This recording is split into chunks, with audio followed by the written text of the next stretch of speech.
Assalamualaikum warahmatullahi wabarakatuh. Halo teman-teman semuanya, apa kabar? Kali ini saya ingin berbicara mengenai sosok yang mungkin kalian sendiri sudah mengenalnya. Ya, dia adalah Presiden Soekarno. Ya, beliau merupakan Presiden pertama Republik Indonesia. Tentu dalam sejarah Indonesia cerita mengenai sosok yang satu ini sangat banyak. Ya, karena beliau cukup berjasa bagi berdirinya Republik Indonesia. Namun siapa sangka masa kecil beliau sangat menarik ya. Ketika beliau masih bersekolah ya, seumuran SMA. Pada masa itu kan Indonesia masih dijajah pemerintah Belanda. Ternyata kisah tersebut sangat menarik ya. Kenapa kemudian beliau menjadi salah satu tokoh pergerakan nasional? Kita bisa melihatnya dari masa kecilnya. Bagaimana anak muda pada umumnya seumuran itu, ternyata Insinyur Soekarno juga pernah menjalin hubungan kisah kasih ya terhadap beberapa perempuan ya. Namun di sini uniknya perempuan yang dia dekati bukanlah perempuan pribumi, tapi perempuan Belanda. Sejauh yang saya tahu ternyata beliau pernah jatuh cinta terhadap perempuan-perempuan Belanda pada waktu itu. Ya, tak tanggung-tanggung jumlahnya ada 4 ya. Ya, hal itu didorong oleh rasa suka dan juga rasa keinginan untuk menaklukkan hati-hati perempuan Belanda. Karena dengan menaklukkan perempuan Belanda, hal itu menandakan bahwasanya dia sudah berhasil menaklukkan orang Belanda ya. Jadi Insinyur Soekarno memiliki keinginan agar bisa disetarakan dengan pemerintah atau orang-orang Belanda. Ya, sebagaimana kita tahu pada masa Belanda kan pembagian kelas sangat tidak mengenakan ya bagi kaum pribumi ya. Jadi ada diskriminasi kelas ya. Kalau di buku sejarah kita bisa baca diskriminasi kelas itu antara lain ya. Kelas pertama diduduki orang Eropa, kelas kedua diduduki oleh kaum priai atau timur asing.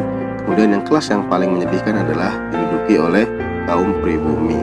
Jadi pembagian diskriminasi ini sangat tidak mengenakan pada waktu itu, sehingga Bung Karno pun ketika berteman dia sering mendapatkan diskriminasi ya di sekolah. Maka dari itu dia berusaha bagaimana cara menaklukkan hati perempuan ya, terutama perempuan Belanda. Salah satu maksudnya adalah supaya dia bisa dianggap sejajar dengan orang Belanda.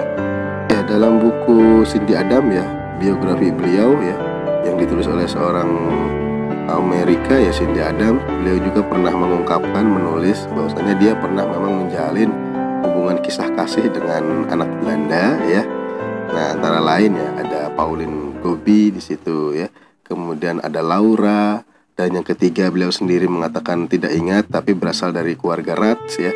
Dan yang terakhir ini yang bisa dikatakan primadonanya Bung Karno ya, namanya Min Hazel. Nah, dari kisah kasih ini tentu kita bisa menyimpulkan bahwasanya sosok Soekarno adalah sosok yang cukup menarik hati ya bagi kalangan cewek-cewek Belanda, dan mungkin ini pembawaan beliau yang flamboyan ya, yang mudah bergaul dengan siapa saja. Min Hazel ini adalah sosok perempuan yang sangat disukai Bung Karno, bahkan berdasarkan beberapa keterangan ya, sosok perempuan ini benar-benar membuat Bung Karno jatuh cinta dan Bung Karno bersedia mati untuknya ya. Suatu ketika Bung Karno ingin melamar perempuan Belanda ini ya. Dia sudah mengenakan pakaian terbaik, jas terbaik ya, tampilan terbaik. Kemudian dia bertekad untuk melamar Min Hazel ini. Kemudian dia datangi rumahnya ya. Dia duduk, dan sayangnya ketika bertemu dengan ayah dari Min Hazel ini, belum sampai ngomong beberapa patah kata, dia sudah diusir oleh bapaknya karena dianggap tidak sejajar ya, karena Bung Karno ini inlander ya. Dasar inlander bodoh ya, pergi kamu dari rumahku. Nah, Bung Karno merasa benar-benar terhina, hatinya hancur berkeping-keping ya. Bukan hanya patah hati soal percintaan antara Min Hazel dengan dirinya, tapi ini adalah masalah harga diri bangsa ya. Beliau mengenang kejadian itu sebagai motivasinya untuk bangkit ya, untuk bangkit melawan penjajahan pemerintah Belanda. Beliau dengan sungguh-sungguh belajar pidato ya, belajar menjadi orator ulung ya.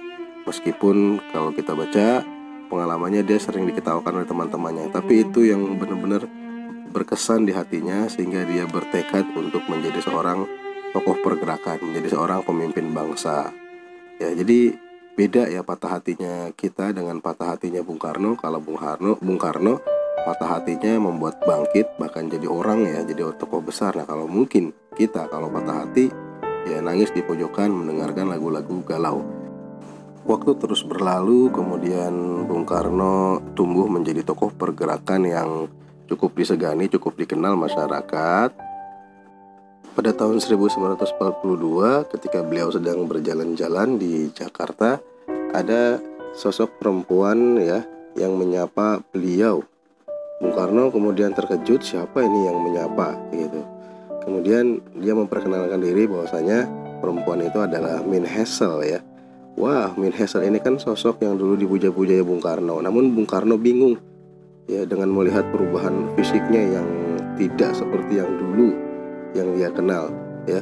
Bung Karno tanpa sengaja nyeletuk, wah, bidadariku yang cantik sekarang sudah berubah menjadi nenek sihir. Nah, Min Hassel tertegun, karena tertegunnya itu kemudian Bung Karno ya pergi begitu saja. Mungkin Bung Karno tahu ya kalau Min Hassel tersinggung ya.